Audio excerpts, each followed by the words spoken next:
Cada vez que te autosaboteas, tu frecuencia vibratoria baja. El autosabotaje es miedo disfrazado. Es un mecanismo de protección del ego que lo que hace es querer protegernos de dolores o emociones que hemos sentido en el pasado, como la decepción, el fracaso, incluso a veces el éxito.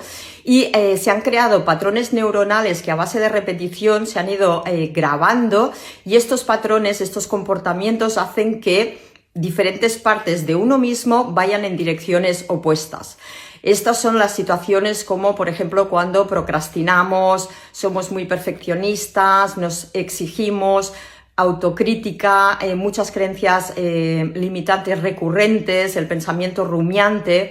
Entonces, si quieres dejar de autosabotearte para manifestar lo que deseas, primer paso, reconócelo, y segundo paso, dale voz a esa parte de ti que te está queriendo proteger.